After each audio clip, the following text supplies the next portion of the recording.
Magandang gabi po sa bawat isa, maging sa nanonood po sa online. Makibukas po kayo sa akin sa Romans 5, verse 1 to 5. Muli po, Romans 5, verse 1 to 5.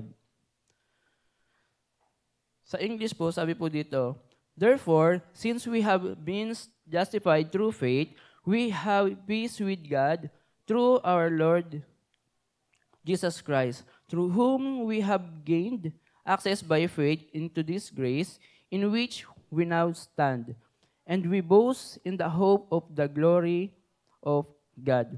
Not only so, but we also glory in our sufferings, because we know that sufferings produces perseverance, perseverance, character, and the character, hope. And hope does not put us to shame, because God's love has been poured out into our hearts through the Holy Spirit who has been given to us." Sabi po dito sa Tagalog, "Sapagkat napawalang sala na tayo sa pamamagitan ng ating pananampalataya, mayroon na tayong mapayapang ugnayan sa Diyos sa pamamagitan ng ating Panginoong Hesukristo. Sa pamamagitan ng pagsampalataya kay Hesukristo, tinamasa natin ang kagandahang loob ng Diyos at tayo'y nagagalak dahil sa pag-asang tayo'y makakabahagi sa Kanyang kaluwalhatian. Hindi lamang iyan, ikinagagalak din natin ang mga kahirapang ating tinitiis. Dahil alam nating ito'y nagbubunga ng pagtsatsaga. At ang pagtsatsaga ay nagbubunga ng mabuting pagkatao, at ang mabuting pagkatao ay nagbubunga ng pag-asa. At hindi tayo binibigo ng pag-asang ito, sapagkat ang pag-ibig ng Diyos ay ibinuhos sa ating mga puso sa pamamagitan ng Espiritu Santo na ipinagkaloob sa atin. Ang Diyos po ang magpala sa pagkabasa ng Kanya pong buhay at banal na salita. Tayo po ay saglit na manalangin. Aming Diyos, nagpapasalamat po kami sa pagkakataon na ito na makapakinig po muli kami ng iyong salita. Panginoon, patuloy na hingahan niyo po ang mga salita na lalabas sa akin, at ito po ay maging kalakasan at maging pagpapala po sa bawat isa sa amin. Panginoon, salamat po. Ikaw po ang maparangalan sa buhay namin. Salamat po sa pangalan ni Jesus. Amen. Bago po ako pumunta doon sa akin pong i-share, gusto ko lang po na ipagpasalamat at gusto ko pong i-share sa inyo yung nangyari po sa amin nung nakaraang taon, nung 2023.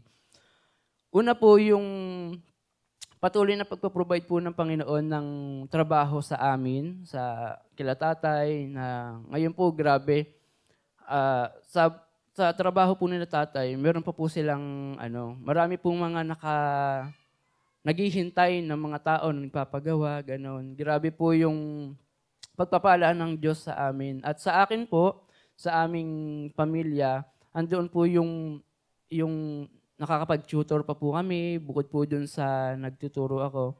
Nakakapag-tutor po kami, at the same time po, nakakapag-ipon po kami kahit papano. At yun sa kalusugan po, noong nakaraang taon po, grabe, halos lahat po yata kami inubusin ipon. Alam ko po, yung iba din po sa inyo na nagkasakit din po. Grabe po yung pagsama po ng Diyos sa amin, yung pagpapagaling sa amin ng Diyos. Kasi ang hirap po nun yung kapag kami sakit ka, parang hindi ka makakapagtrabaho. Pag may sakit ka, parang ang hirap gumalaw, di ba po? Minsan hindi rin kami nakaka-attend dahil po doon. Pero salamat po sa Panginoon, kasi yung mga sakit po namin noon, pinagaling na po ng Panginoon. Amen. At alam ko po na ganoon din po sa atin. Nakikita po natin, yung mga kasama natin ngayon, pinagaling na po sila ng Panginoon, kaya po sila nandirito. Amen po. Isa pa po doon, ito po ay wala pa pong isang buwan. Ito po ay nangyari December 23, 2023. Ito po ay yung na-aksidente po kami sa motor. So, hindi po lingid sa iba na yung pagka-aksidente po namin sa motor, hindi po ito yung ako lang. Kasama ko po si Hazel tsaka po si Lucas sa motor. Tapos, pauwi na po kami sa amin noon. Malapit na po kami. Tapos, pabagal na po yung takbo namin. Dahil nagtitingin-tingin din po kami ng ulam noon, mabagal lang po talaga yung takbo namin. Tsaka looban po kasi yon.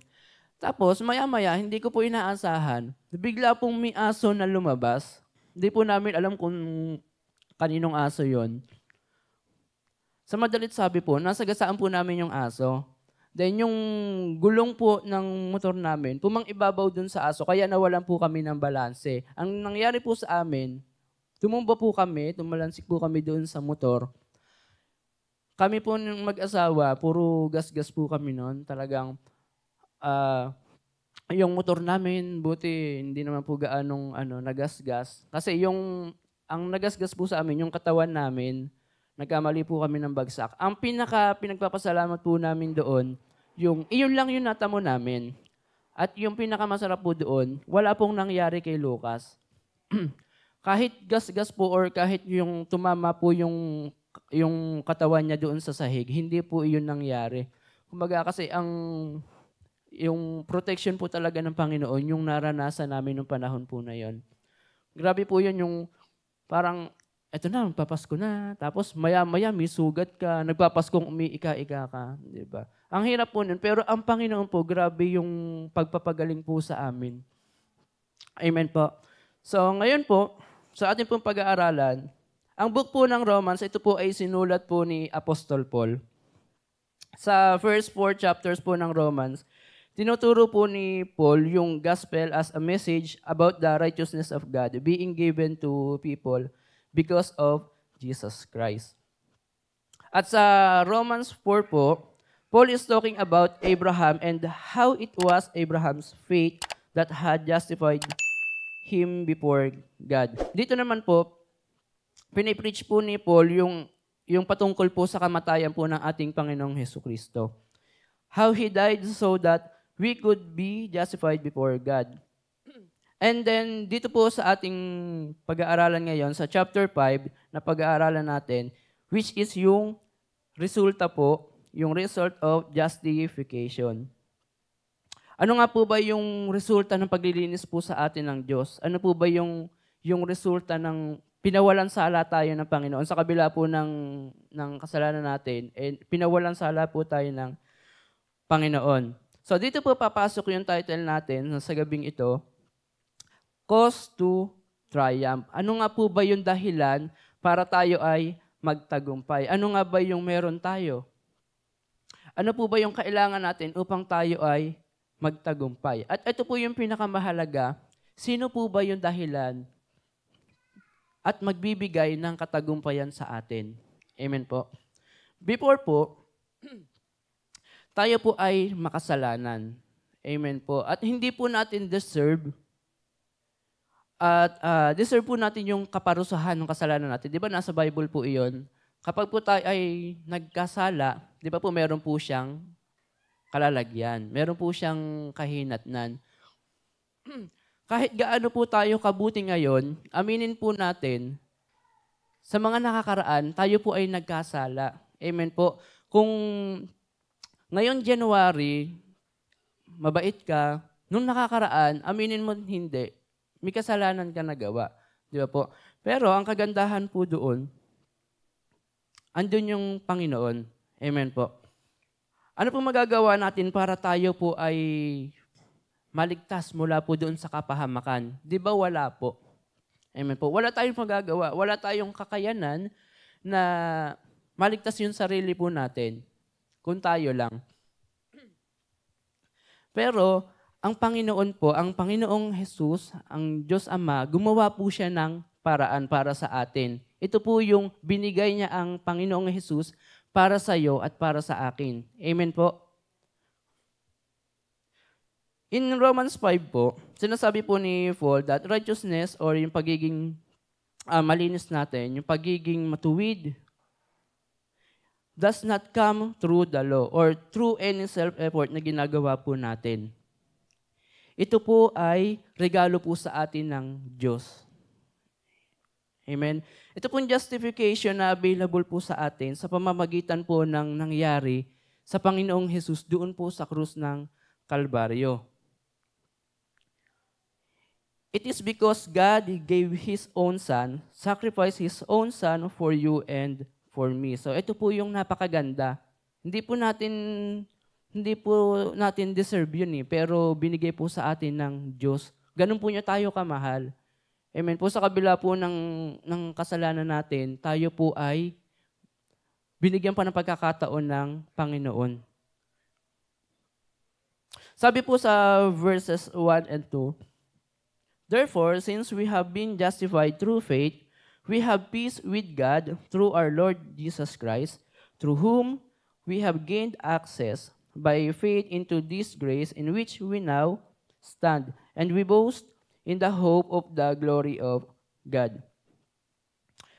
First thing po that causes us triumph is because we are, number 1, acquitted. Sabi po dito, acquitted meaning free from a criminal charge by a verdict of not guilty. Sa Tagalog po, ito po yung pagwawalang sala. Pinawalang sala na po tayo ng Diyos mula po dun sa ating mga kasalanan. Amen po. Sapagkat napawalang sala na tayo sa pamamagitan ng ating pananampalataya, mayroon na tayong mapayapang ugnayan sa Diyos sa pamamagitan ng ating Panginoong Hesukristo. Lahat naman po tayo dito tumanggap na sa Panginoon. Amen po ba? Dahil sa pagmamahal sa atin ng Diyos, pinawalang sala na tayo sa pamamagitan ng kanyang anak na si Jesus Christ. Nung tinanggap po natin ang Panginoong Jesus, nanampalataya po tayo sa Kanya, lahat po ng kasalanan natin noon at ngayon, pinatawad na po niya. Amen po. Yun po yung katotohanan, yun po yung napakagandang katotohanan na lahat po tayo na nandirito, pinatawad na sa ating mga kasalanan. Wala pong kaso dito kung malaki yung kasalanan natin noon, kung maliit yung kasalanan natin ngayon. Ang mahalaga po doon, lahat yun okay na. Amen po. Pinawalan sala na po iyon ng Panginoon. Nilinis na po tayo. Sabi po sa Tagalog, mayroon tayong mapayapang ugnayan sa Diyos sa pamamagitan ng ating Panginoong Hesukristo. Since we are acquitted by God, ngayon po mayroon na tayong relasyon sa Kanya. Amen po. Tayo pong lahat na nandirito ngayon, meron na po tayong isang magandang relasyon sa Panginoon. Ito po yung pinakamagandang relasyon. Amen po. Sa lahat ng relasyon, ito po ang pinakamaganda. Yung tayo, meron na po tayong relasyon sa Panginoong Diyos. Amen.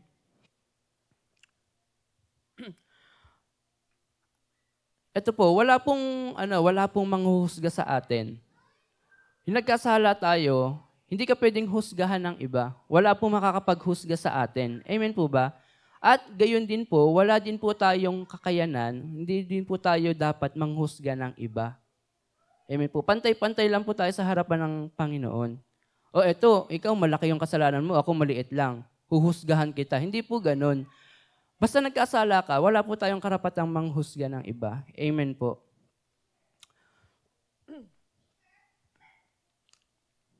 Pinatawad na po tayo ng Panginoon Diyos.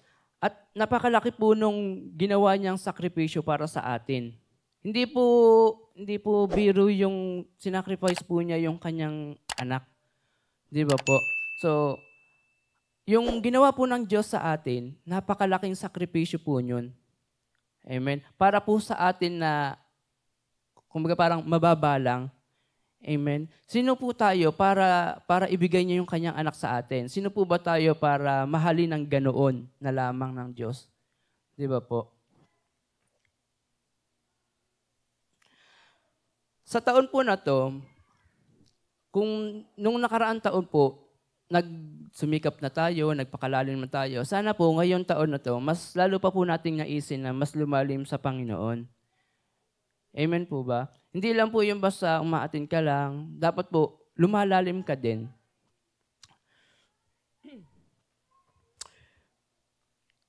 Alam niyo po yung para po sa akin, yung pinakamagandang triumph po na naranasan ko, ito po yung salvation. Amen po ba? Yung salvation, ito po yung pinakamagandang katagumpayan na naranasan po natin sa Panginoon Jesus. Ito po yung unang-unang katagumpayan. Amen po. So lahat po tayo nagtagumpay na kasi ito po ay galing sa Panginoon. Amen po. Tayo po ay naligtas mula sa kapahamakan. Nung tayo po ay mananampalataya at pinanawalang sala na po tayo ng Panginoong Jesus, after we are being acquitted, now we have, number 1 po yung peace with God. Sabi po dito, we have peace with God through our Lord Jesus Christ. This refers to a significant change in our relationship with God. Ito po ay meron na po tayong pagbabago sa ating pong mga buhay. Simula po nung nagkaroon po tayo ng relasyon sa Panginoon. Nung tumanggap po tayo sa Panginoon, nung nilinis na po tayo ng Panginoon mula po sa krus ng Kalbaryo, ito po ay may pagbabago na. Di ba po? Importante po na malaman po natin, ito po mga sinulat po ni Apostol Paul, ito po ay para sa mga mananampalataya, para po sa ating mga tumanggap na sa Panginoon. Ginamit po niya yung term na we sa verse po na binasa natin, pero hindi po ito nangangahulugan na para sa lahat ng tao. Ito po ay para sa mga tao na tumanggap at totoong nanampalataya sa Diyos. Amen po. Hindi po, pag sinabi pong we dito sa verse na to, hindi po siya yung sa lahat ng tao. Ito po ay sa lahat lamang ng tumanggap at totoong nanampalataya sa Diyos. Ito pong peace with God po,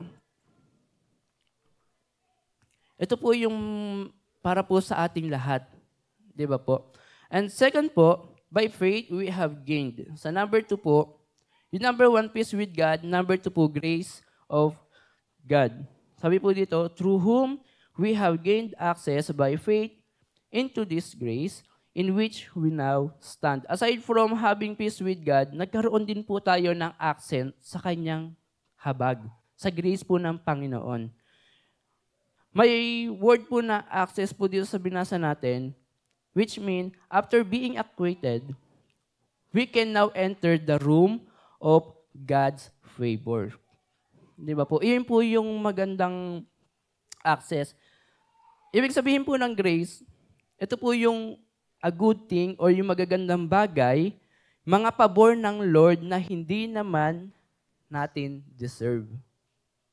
Amen po. Pag sinabing grace o yung kahabagan ng Diyos, ito po yung mga bagay na hindi naman talaga para sa atin.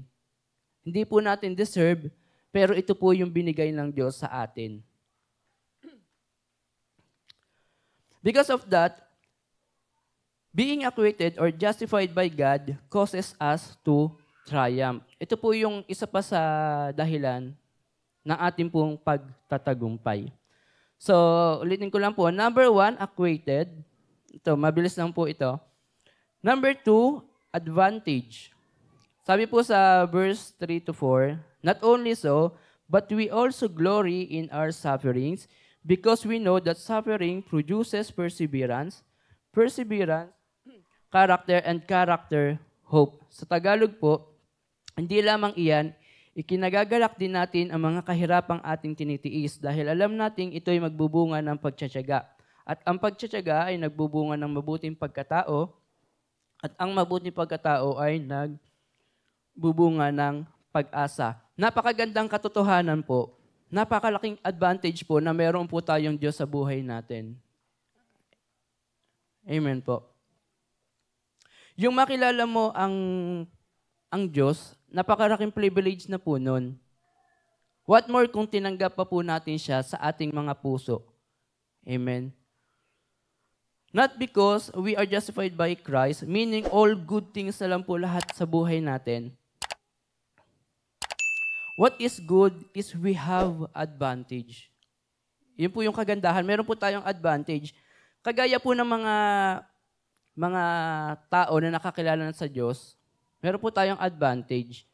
Ang advantage po natin sa mga hindi pa po nakakilala sa Panginoong Diyos, kapag sila po ay nakakaranas ng pagsubok, kapag sila po ay nakakaranas ng mga trials sa kanilang mga buhay, sila po ay nalulugmok. Sila po ay sobra-sobra yung pagkaproblema. Di ba po? Sila ay sobra-sobrang nalulungkot. Pero tayo po na nakakilala na sa Panginoon, ang advantage po natin na kapag tayo po ay nakaranas ng mga pagsubok, alam natin, may purpose po yun. Amen po. Alam po natin sa lahat ng pagsubok na naranasan natin, maganda yung layunin po ng Diyos sa atin. Yun po yung advantage natin sa mga hindi mananampalataya. Wala po silang tatakbuhan. Pag sila po ay nakaranas ng pagsubok, wala. Mawawalan sila ng pag-asa, wala silang tatakbuhan. Kasi walang Diyos sa puso nila. Amen po. Wala silang napapagkatiwalaan, wala silang nalalapitan.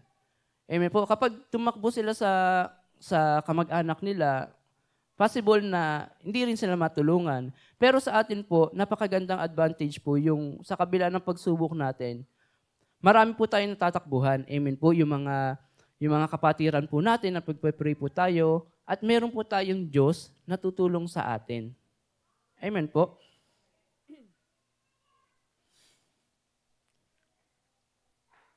By this faith, we have the capacity to endure trouble. Lahat po ng problema na dumating sa atin, nakakayanan po natin. We rejoice even when things are not going well for us. Advantage natin is aware tayo na kapag dumaranas po ng pagsubok, ito nga po, yun yung merong plano ang Diyos sa atin. Yung iba po, ang akala nila kapag sila po ay nakakaranas ng pagsubok, siguro parusa to sa akin ng Diyos. Kasi ganito kasi nagawa ko, siguro pinaparusahan na ako ng Diyos. Amen po. Iyon po yung pananaw nila. Sa atin po, alam natin, ito po ay purpose ng Lord sa atin. Amen po. Ito po ay yung way para tayo po ay lalong lumapit sa Diyos, para tayo po ay magpakatatag.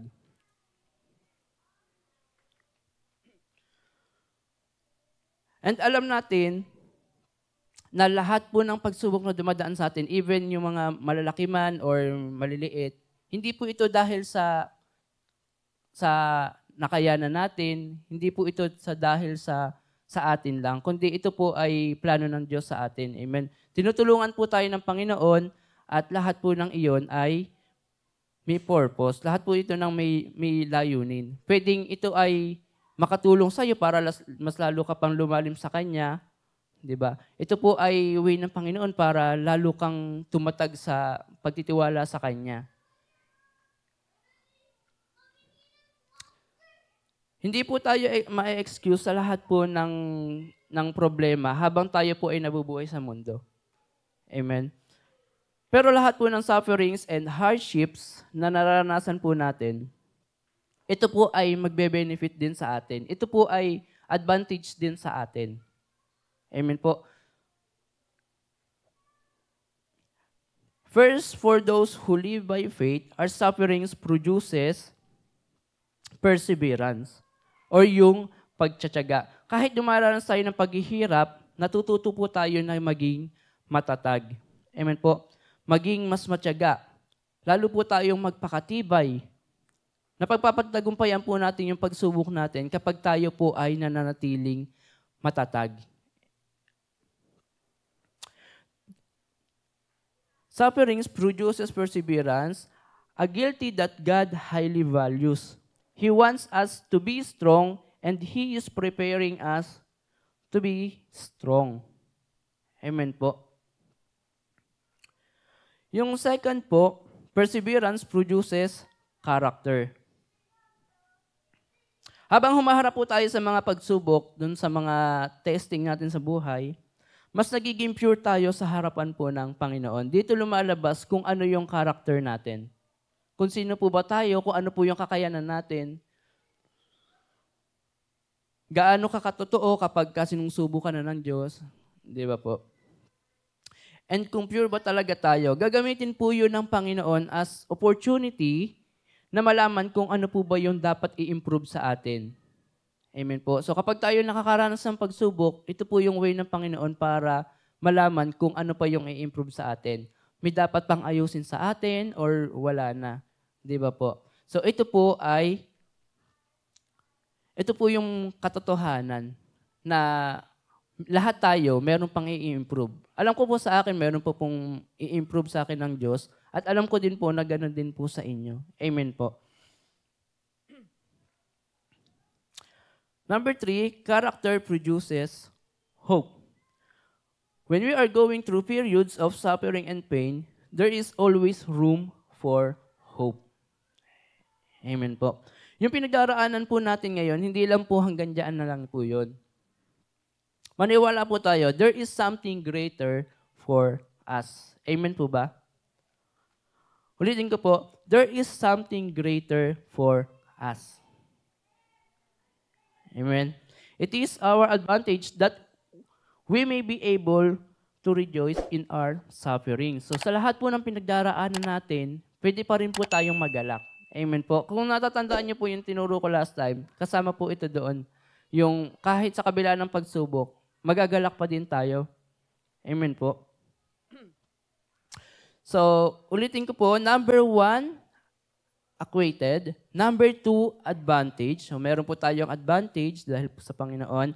And number 3, ito na po yung last point ko po, assurance. Sabi po din sa verse 5, and hope does not put us to shame because God's love has been poured out into our hearts through the Holy Spirit. He has been given to us. Sa Tagalog po, at hindi tayo binibigo ng pag-asang ito sapagkat ang pag-ibig ng Diyos ay ibinuhos sa ating mga puso sa pamamagitan ng Espiritu Santo na ipinagkaloob sa atin. Hindi po ito nawawala ng kabuluhan. Amen po. Ito po yung, hindi po ito wala lang.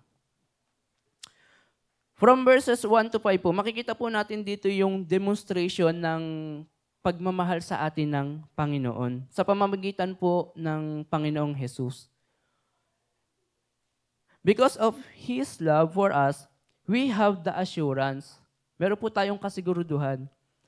We have trials. When we have trials, we can look to Jesus as evidence that God loves us. Amen po. Ito po yung katotohanan. And dahil po doon, we are sure na hindi tayo pababayaan ng Diyos. Amen po. Pakisabi nga po sa katabi nyo, hindi ka pababayaan ng Diyos.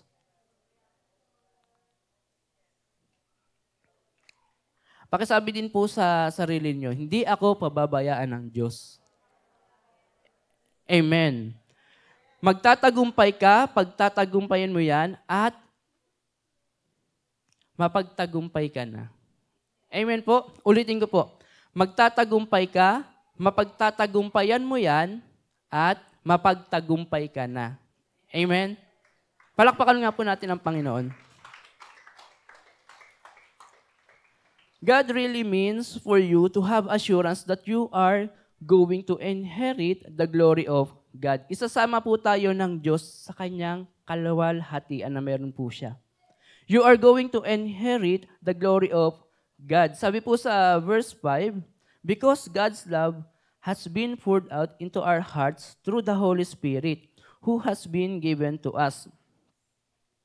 I believe po na lahat tayo ay mananampalataya na ramdam po natin yung pag-ibig sa atin ng Diyos. Amen po. Noong nakaraang taon na ramdaman natin. Ngayong pong taon na to, ramdam pa rin po natin. At ito po ay hindi magbabago. Amen po. Sa amin pong pamilya, ramdam pa po namin yung pag-ibig ng Diyos sa amin. Amen po. Sa lahat po ng aspeto ng buhay po namin, nararamdaman po namin yung pag-ibig sa amin ng Diyos. Sa trabaho namin, sa lahat po ng ministry na pinagkatiwala sa amin, at sa inyo po na mga kasama namin. Amen po.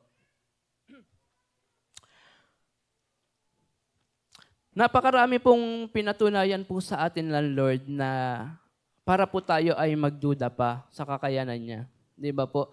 Sa lahat po ng mga naging testimony ko, sa lahat po ng sinabi ko sa inyo,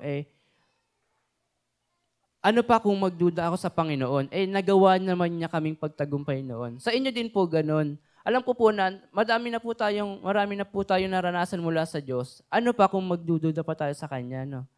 Bakit pa po tayo magdududa sa Kanya? Ginawa niya nga po tayong mapagtagumpay. We will never, in the end, be disappointed to hoping to receive God's goodness forever. Ano man po yung ipinangako sa atin ng Diyos, always look back kung gaano niya tayo kamahal. Hindi niya ibinigay yon sa atin dahil sa gusto lang niya. Hindi dahil mabuti siya, kundi dahil sa lalim ng pagmamahal niya sa akin at sa inyo. Amen po. Gaano po tayo kamahal ng Panginoon.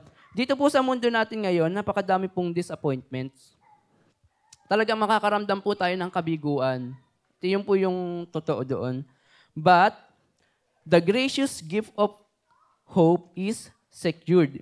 It is because of unchangeable and unconditional love of God na meron tayo na binuhos ng Diyos sa atin sa pamamagitan po ng kanyang anak na si Jesus.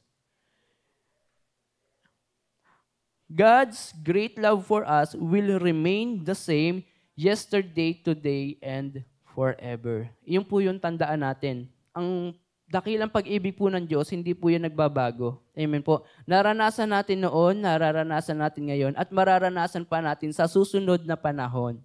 Amen po. Para po sa ating conclusion, God always causes us to triumph. Amen po. Tandaan po natin to. God always causes us to triumph. Amen po. Huwag niya po natin pagdadahan ng Panginoon. Sa taon po na ito, alam ko po na may magandang plano po ang Diyos para po sa atin. Amen po. Huwag po tayong manghinawa, huwag po tayong titigil sa pananampalataya sa Diyos. At alam ko po na yung pinagpipray natin, ito po ay magkakaroon ng katagumpayan. Amen po. Tayo po ay manalangin.